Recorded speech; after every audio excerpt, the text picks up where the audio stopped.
Chers amis, Shalom Uvracha Ve'erev Tov, en ce lundi soir 28 du mois de novembre, et nous sommes Be'ezrat Hashem Yitbarach le 5, puisque nous sommes déjà le soir du mois de Kislev. Nous allons étudier Be'ezrat Hashem un shiur acheté par la famille Hirsch pour l'élévation de l'âme de Shoshana Chava Bat Polet Perla Alea Shalom, ainsi que Shula Shulamit Bat Esther Alea Shalom Esther Bat Rachel Bechen Avraham Ben Esther Alehem Shalom offert par Eli et Barbara Ish, Shakadosh Hirsch, Shakadosh Baruch Hu Yivarech Otam Bechol Asher Lahem Yaskilu Veyatzlichu Lechem Tovim ou Shalom, et que le mérite de cette étude fasse monter très très très haut leur Neshama, Be'ezrat Hashem, de tous ces défunts cités ici pour lesquels ce shiur a été acheté.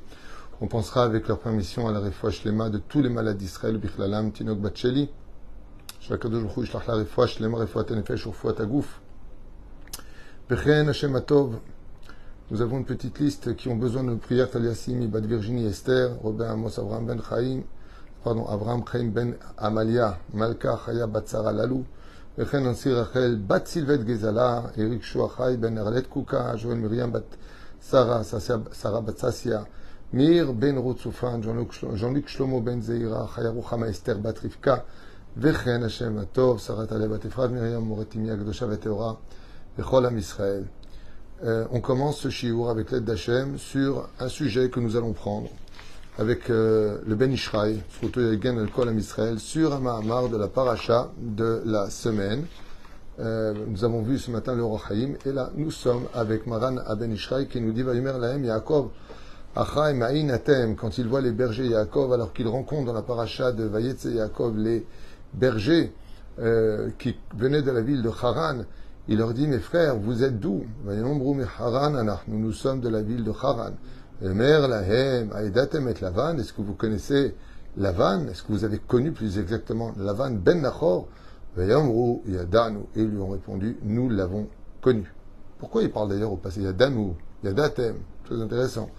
Pour t'apprendre combien il était infréquentable, ce Lavan, combien les gens qui avaient eu le malheur de ne pas le connaître ont regretté de le connaître et qu'il était très difficile de l'oublier, car il arnaquait sans cesse. C'est une personne qui avait l'habitude de constamment promettre et de ne jamais réaliser. Il n'y a pas plus satanique que ces gens-là, qui promettent tout, qui n'ont aucune valeur de ce que représente la parole, qui te font croire et cogiter que tu es sorti du problème alors qu'ils ne sont même pas occupés d'un quart, d'un seul pourcent de ce qu'ils t'avaient promis, alors que toi tu comptes sur eux.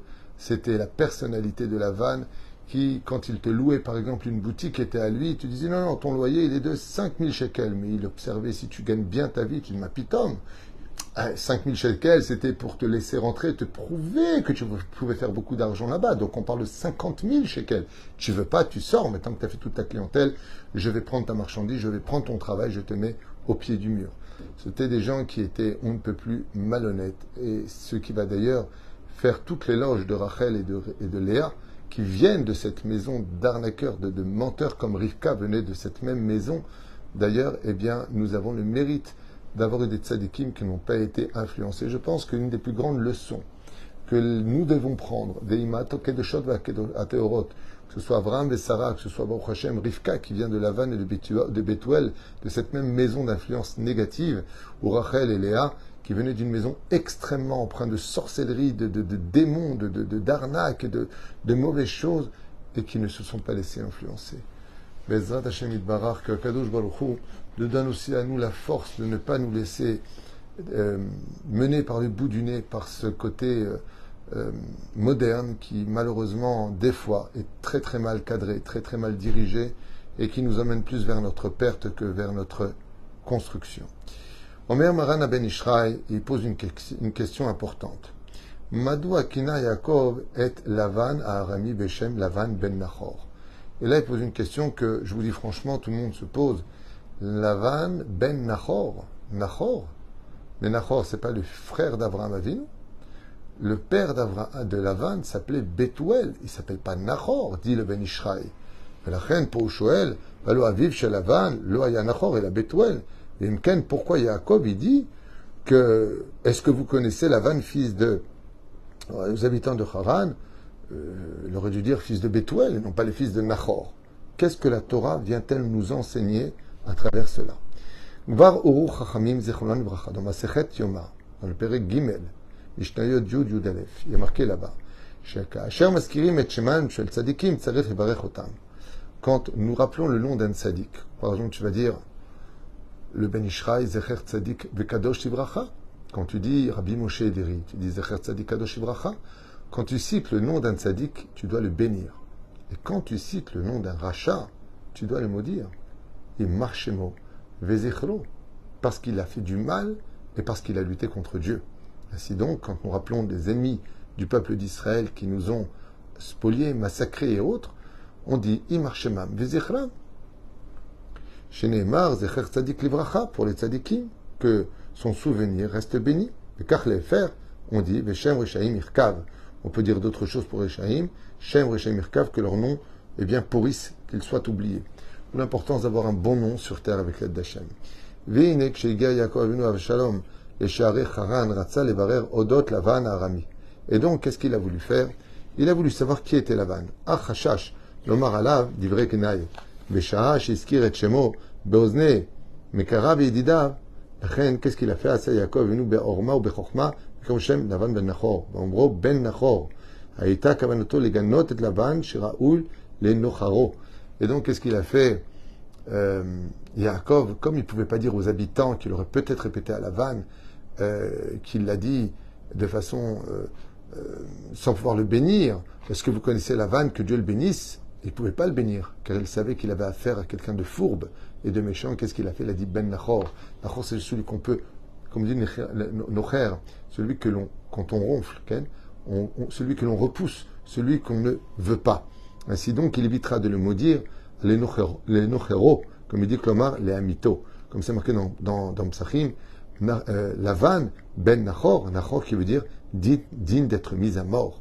Comme ça, c'est marqué dans Psachim, Bedaf Memtet Amoudbet. Ulam Roetson. Les habitants et les bergers, Anshe Haran, Shagou be'avanat kavanoto shel Yaakov enu chashvu shu mechune et Lavan ben Nachor al shem asaba shelo. Et donc, qu'est-ce qu'il a fait? En réalité, Yaakov Avinu, dans sa grande courtoisie, dit le Ben Ishraï, il n'a pas voulu dire, est-ce que vous connaissez Lavan Imarchem Ovzicho? Que Dieu le punisse, que Dieu lui donne sur la tête. Il n'a pas voulu le dire. Alors il a dit, Ben Nachor, celui qui serait digne d'être mis à mort tellement son nom semble mauvais à des distances incroyables. Alors qu'est-ce qu'il va faire? Au lieu de le maudire, il va utiliser une stratégie qui va être un jeu de mots. Nachor, c'est le grand-père, en réalité, de Lavan. Et la reine, qu'est-ce qui va se passer ici? Ils vont croire qu'en réalité, il l'appelle au nom du grand-père. Et ainsi donc, ils n'ont pas compris l'allusion de Yaakov, que Yaakov est resté fidèle à Dieu avec beaucoup de courtoisie. Regardez ce message incroyable d'un midrash du Ben Ishraï pour nous aujourd'hui. Nous sommes face à une situation où on voit que Yaakov, il peut dire les vérités en face, mais il n'est pas là pour détruire. D'un côté, il doit rentrer dans l'eau sans se mouiller, c'est-à-dire ne pas pouvoir bénir Lavan et ne pas le maudire comme il mériterait de l'être, comme on a l'habitude de le dire, le Ben Ishraï dit. Donc qu'est-ce qu'il fait? Il va utiliser un jeu de mots qui va être compris pour les autres, pensant qu'il parle du grand-père de Lavan, alors qu'en réalité il était en train de dire, est-ce que vous connaissez Lavan qui serait digne d'être mis à mort tellement c'est un arnaqueur et une mauvaise personne? De là, Derech Eretz Kadma la Torah. ודרך זו הרוויח יעקב אבינו שגם הזכיר את שמו של לבן וגם הוסיף ברמז דברי גנאי עליו וכך עשה כרצונו. Alors moi j'ai envie de dire une chose qui remettra un peu tout ça en question. Au lieu de dire est-ce que vous connaissez Lavan fils de Nachor, il suffisait simplement de dire est-ce que vous connaissez Lavan qui a des filles qui doivent se marier prochainement? La réponse est simple. C'est que Lavan a eu beaucoup d'élèves. Il a formé une espèce d'école d'arnaqueurs, de menteurs, où ce grand manipulateur pervers narcissique qui était Lavan dans sa description la plus totale, menteur, qui vit dans le déni, qui manipule tout le monde, qui n'a aucune empathie pour personne, qui n'a pas de problème de vendre ses filles, qui n'a pas de problème. Tant qu'il gagne, lui, il n'a rien pour les autres. Il n'en a rien à faire de personne. Eh bien, il avait formé beaucoup le Lavan. Et étant donné que Lavan n'avait pas encore de garçon jusqu'à la venue de Yaakov Avinu, comme ça dit le Midrash, si tu avais dit, vous connaissez Lavan, Lavan était devenu un nom péjoratif, le nom des arnaqueurs. Comme on dit, fais attention, il montre patte blanche. La vanne en hébreu veut dire blanc. Il se faisait passer pour quelqu'un où les habits étaient blancs, sans défaut, sans tache, alors qu'en réalité, il était empreint de taches d'en haut jusqu'en bas. La reine ne pouvait pas dire est-ce que vous connaissez la vanne, parce qu'eux-mêmes étaient d'une certaine façon les élèves de la vanne. Et d'où est-ce qu'on apprend ça? Eh bien, il faut savoir une chose, que le dit le Midrash. Quand Yaakov pensait qu'il se mariait avec Rachel et qu'il avait changé Rachel par Léa, eh bien, tous les invités, c'étaient les habitants de Haran. Et ils étaient tous au courant de la supercherie. Et ils dansaient avec Yaakov, lui disant Mazel Tov Yaakov, Aîné, Laïa, Léa, Léa, Léa, lui disant Laïla, en hébreu veut dire la nuit. Nachon, il lui soufflait Léa, Léa, il se moquait de lui. Et comme Yaakov était Ishtam, c'était un homme simple, un homme qui était tellement droit qu'il ne pouvait pas imaginer une seule seconde qu'on puisse l'arnaquer. C'est pour ça que vous remarquerez très souvent que les gens simples, les gens bons, les gens bons en deux mots, hein, que les personnes qui sont avec un cœur pur, mais ils sont très faciles à arnaquer parce qu'ils ne s'imaginent pas qu'on puisse leur faire du mal parce qu'eux n'en feraient pas. Eux ne voleraient pas. Eux ne mentiraient pas vraiment. Et donc Yaakov fait partie de ces gens qui est âme. Tu ne vas pas me changer Léa. On a conclu un marché quand même. Je veux dire, tu ne vas pas aller jusque-là. L'une des raisons pour laquelle malheureusement les arnaques ont si fortement marché, c'est que les gens n'ont pas pu imaginer une fraction de seconde qu'on pouvait aller aussi loin. On ne peut pas aller aussi loin dans l'arnaque. Le coup du président ou le coup de je sais pas quoi, tout ce genre de bêtises que j'entends. Mais quand tu es au téléphone, je me dis, c'est pas possible, on ne peut pas aller jusque-là. Comme ces gens qui rentrent arracher des gourmettes dans les synagogues ou d'arracher des montres de luxe chez des passants qui passent ou de voler le téléphone, rentrer dans les voitures. Mais c'est pas possible, tu ne peux pas aller jusque-là. Jusqu'où tu vas aller dans ta déchéance, dans ta chute. Et c'est ça qui nous tue. Dans le monde dans lequel on est, le Talmud nous a prévenus depuis très longtemps. Chabdeu, Rajdeu. Respecte tout le monde, mais n'aie confiance en personne. Parce que dès qu'il y a de l'intérêt aujourd'hui, notre cœur s'est tellement enfermé dans cette génération que si je dois réussir à sauver ma vie, quitte à te noyer, eh bien, si je dois le faire, je le ferai. Voilà ce que disent les gens dans cette génération. Quand on voit dans les émissions de télévision, pour faire le buzz, pour qu'il y ait du monde, pour que, combien il n'y a plus de problème de s'humilier en public, de faire pleurer les gens en public, de se menacer en public, même de se frapper en public. Comment c'est possible? Comment on a pu descendre si bas, nous qui avons connu les années 80? Quand on voit ce qu'on voit à la télévision, directement on se tutoie, on s'insulte.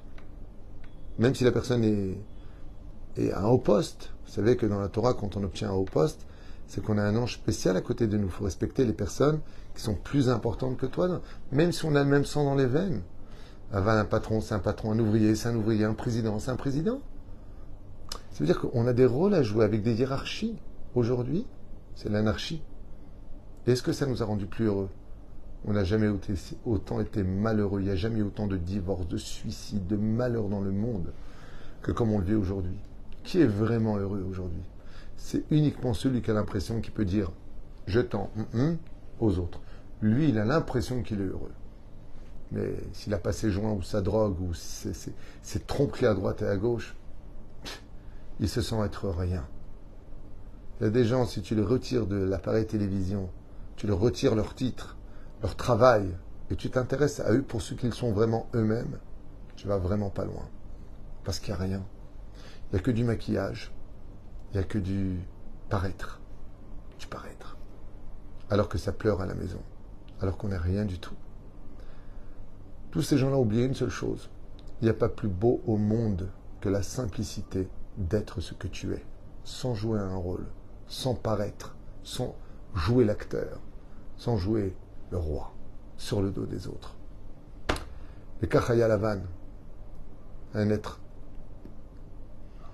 empreint de sa propre personnalité, a joué l'acteur avec toute personne qui était prête à être manipulée. Shem Ishmael Ve'achem. Alors maintenant, prenons la... Parce que c'est mignon ce midrash. Ok, alors pourquoi il appelait fils de Nachor et pas Bethuel? Bon, c'est un midrash un peu court. Le Ben Ishraï dit non. Écoutez bien.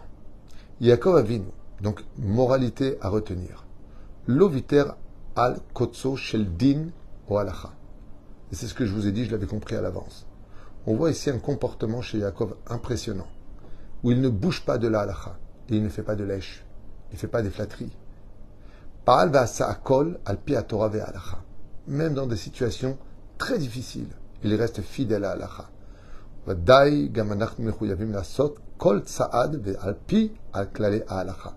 Et c'est pour ça qu'il dit ici, nous-mêmes, partout où l'on est, la Torah t'interdit d'humilier une personne en public, même sur un plateau de télévision, même pour faire le buzz, mais assour lecha de faire du mal, assour d'humilier, assour de mentir, assour de tromper. Alors j'en profiterai en même temps, comme je l'ai dit ce matin dans une vidéo, pour ces petits malins qui d'ailleurs profitent de relever des sujets que j'adressais à mon peuple, à mes communautés. Moi, en tant que juif, nous sommes tous responsables, chacun de nos communautés. Quand on dit mais, je suis le berger de personne et je n'ai pas de communauté à proprement dit, chacun fait ce qu'il veut. Mais chaque juif doit de se sentir responsable pour son frère juif. Et que je fais des vidéos mettant en garde sur l'interdit de rentrer dans certains cultes d'idolâtrie selon le judaïsme. Et qu'on prend des vidéos qui datent de l'époque pour dire que j'ai prévu que l'Europe passera par l'égorgement ou je ne sais pas quoi, ce que j'avais dit à l'époque, expliquer des textes de façon un peu virulente. C'est vrai que j'étais un peu virulent ce jour-là, mais sorti de leur contexte, je trouve ça absolument abject. Dites-le à côté de moi et vous verrez, vous aurez des réponses qui vous feront un peu plus réfléchir au lieu d'attisser une fois de plus la haine contre le monde religieux ou le monde juif. J'espère qu'en tout cas, que les non-juifs pensent ce qu'ils veulent de nous, mais j'espère qu'en tout cas les juifs feront, Bezrat Hashem, la différence entre les fruits et l'épluchure. Voilà, je finis ce shiur, je vous dis à tout de suite pour un autre shiur sur un enseignement de Rabbeinu Harav, Rabbi Yaakov Abu Hatzera, à ne pas rater. Kol Tov et à tout de suite.